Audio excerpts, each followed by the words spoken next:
আসসালামু আলাইকুম গাইজ, আপনারা কেমন আছেন? আমি ভালো আছি। আমার মায়ের ইউটিউব চ্যানেলে আমি আজকে নতুন একটা ভিডিও ছাড়বো। আম্মুকে পারমিশন নিয়েছি আম্মুর কাছ থেকে। আম্মু এসে ধান সিদ্ধ করছে, আমাদের আজকে ধান সিদ্ধ করছে, তো ওই জন্য আম্মু আমাকে আবার ডাকলো ভালো করে ভিডিও করার জন্য। আম্মু ধান সিদ্ধ করেছে, ধান সিদ্ধ করে আসিয়ে মুখ ধুচ্ছে। আমিও ছিলাম, আমিও কাজ করছি কিছু। করতে করতে আম্মু আবার টাটা দিয়ে দিল। তারপরে আমি বাইরে গেলাম। এই যে যাইতেছি আমরা এখন, যে দিক দিয়ে যাইতেছি না, যে আমার কথা আমার মনে পড়ল যে আমাদের তো একটা ছাগলও আছে, আমাদের ছাগলের ওখানে যাব।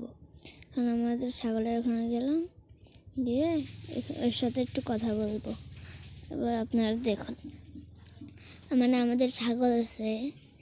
এই ছাগলকে আপনারা আগেও দেখছেন, মানে আগে অনেক ভিডিওতেও দেখেছেন, শর্টসে দেখেছেন। আম্মু ছাগল। তা এখন আমার ছাগলটা অনেক ভালো আছে। আর ছাগলের মাকে বিক্রি করে দিয়েছি সেদিন। আমি স্কুল ছিলাম, আম্মু আমাকে না বলে বিক্রি করে দিয়ে দিছে। তাহলে এখন আমরা যাচ্ছি বাড়ির পিছনে, আপনাদেরকে দেখাবো যে কোথায় ধান সিদ্ধ করছি। আমরা এই যে ওইদিকে পিছনে ধান সিদ্ধ করছি। ধান সিদ্ধ করে এখন আমি আবার ঘরে করছি। এবার দাদির ঘরে আসলাম। আসে যে আমাদের একটা এই গরুটা আছে, এই যে দাদি গরু, একটা গরু আছে। এই গরুটার নাম ভোলা বাবু। তারপরে এই যে গরুটা খাবার খাইতেছিল। তারপরে আমি যাই, যে পিছনে গেলাম, পিছনে যে আবার দাদির ঘরে গেলাম। দাদি বললো যে আমাদের ছাগলটাকে দেখা, ওই জন্য আমি গেলাম। এই ছাগলের নাম দাদি দিয়েছে কাজলে, আমি নাম দিয়েছি কালুনি, গায়ের রঙের সাথে ম্যাচিং। মানে ছাগলটা কয়েকদিন ধরে অসুস্থ, ওই জন্য আজকে ডাক্তার এসে একটা ইঞ্জেকশন দিয়ে গেছে। ওই জন্যে মানে অনেক অসুস্থ, আজকে রাতে অনেকক্ষণ ছিল অসুস্থ, কাশ অনেক কিছু হয়েছে। তারপর এখন আমরা যাচ্ছি আবার আমাদের বাড়িতে, যে আমাদের মেহেদি গাছ। আমাদের ওখানে দুইটা ছাগল, আমাদেরটা দাদিরটা মিলে আর একটা গরু। এখন আমরা মানে ওই সময় তো আমার মাথা একদম নষ্টই ছিল, যখন গরুর ইঞ্জেকশন মানে ছাগলের ইঞ্জেকশন দিয়েছে না, ওই সময় আমি দেখতে পাই না, তো ছাগলের কষ্ট, আমার ছাগলের চিল্লানো আমার ভাল লাগে না। ওই জন্য এই যে আমাদের এখানে 3টা কবুতরের ঘর, কবুতর এখানে যাচ্ছি। কবুতর 3টা ছিল, অনেকগুলো কবুতর ছিল। এখানে একটা ছিল, ওটা পড়ে ভাঙে গেছে। তারপর আমরা এই যে নতুন সার্ভিসটি কিনছি, ওইটা দিয়ে আজকে আমি ভিডিও করতেছি। সারাদিন ভিডিও করছি আমি ইচ্ছে মতো। এটা হলো আমাদের মুরগির ঘর। মুরগির ঘর তুললাম, দেখি আম্মু বললো যে যেগুলো নোংরা নিস না, হাত ধো। আমরা যে আমাদের আরও ওই ওখানে হলো ফার্মি মুরগিদের ঘর, আর এখানে যে মুরগি, এগুলো তো দাদিদের কাছ থেকে কিনছি। ওই জন্য এগুলো বড় হয়েছে, ডিম পাড়ে, আম্মুটা ডিম রাখে না। এখানে ফার্মি মুরগি আছে, সব মুরগি আছে আমাদের, ওগুলো ছেড়ে দিচ্ছি খাঁচার মধ্যে। এখন আমরা আমাদের ঘরে আসলাম। এই যে আমাদের ওয়ার্ডরোব টেবিল, আম্মু ওখানে যে মানে আয়না দেখিয়ে মেরিল দিতেছে, লোশন মাখতেছে, তেল দিতেছে। আম্মুকে বললাম যে আম্মু ভিডিও ছাড়বো, আম্মু তখন বলে না। তারপরে তো আমি সিদ্ধান্ত নিয়েছিলাম এটা ছাড়ি দিব।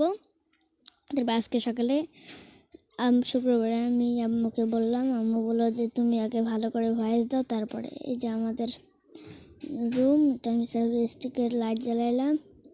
নামে বিছানায় উঠে আমার ঘরের লাইটটা জ্বালাবো, উঠে লাইটটা জ্বালাই দিছি। আর ওই সুইচটা কাজ করতেছে না ভালোভাবে। এখন হইলো, লাইট অন হলো। এই যে এগুলো হলো আমার এই যে মার্কা টার্কা থই। আর এই যে ভোটের সময় এটা আমার নতুন জুতা, ওই যে আব্বুর জুতা। এটা একটা অনেক আগের, আমাদের ওই বাড়িতে থাকতে। এখন এই যে একটা পুরাতন হয়ে গেছে, অনেক পুরাতন। এটা হলো আমাদের নতুন ওয়ার্ডরোব। সব আগে এই দুইটাতে এখন আম্মুরটা সবার উপরে থাকে, উপরে দুইটাতে কয়েকজনের জামা কাপড় জিনিসপত্র থাকে।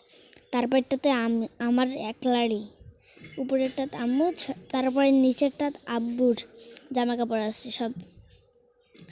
তারপরে নিচের প্লাস্টিকটা আমার খেলনাপাতি আছে সব। কয়েকটা খেলনা বাইরে আছে ব্যাগের মধ্যে। এই যে রিমোট কন্ট্রোল গাড়ি রিমোট। তারপর এখন আমরা যাচ্ছি বাহিরে, মানে লাইট জ্বালাতে এসেছি আমি। তারপরে তো ভিডিওটা শেষ করার পরে আম্মুর কাছ থেকে গাড়ি খেয়েছি আমি। গেটের বাইরে বের হলাম আমরা, বের হয়ে আম্মু দেখালো বেলা দেখো আমার পায়ে ছাই, ধান সিদ্ধ করে আসার পরে পানি ছিল পায়ে, ওগুলো হলো যে জুতোর সাথে কালো ছাই লাগিয়ে এখানে চলে আসছে। আজান দেওয়ার কারণে আমি ভয়েসটা বন্ধ করেছিলাম। আমাদের এইদিকে জোড়া মসজিদ, ওই জন্য বেশিক্ষণ লাগছে। এখন আমরা যাচ্ছি ডাইরেক্ট দাদির ঘরে। মানে দাদির ঘরে যাওয়ার সময় যে আমাদের মেহেদি গাছ পিছনে আছে, ওইদিকে আমরা ধান সিদ্ধ করছি। দাদির ঘরে ঢুকলাম ডাইরেক্ট। এই যে এই দিক দিয়ে আমাদের কলের পার, মানে দাদির ঘরের পিছন দিয়ে দরজা আছে, সামনে দিয়ে দরজা আছে। দাদির ঘর থেকে ঢুকিয়ে একদম এই দিকে চলে গেলাম, ফুবমার সাথে কথা বলতেছিলাম। এখন আমি ডাইরেক্ট চলে গেলাম ফুবমার ঘরে। ফুবমার ঘর এটা, এখানে ফুবমা বিটিএস ফ্যান। তখন ফুবমা ঝালমুড়ি মাখাবে, ঝালমুড়ি মাখানো। আল্লাহ হাফেজ, বাই বাই।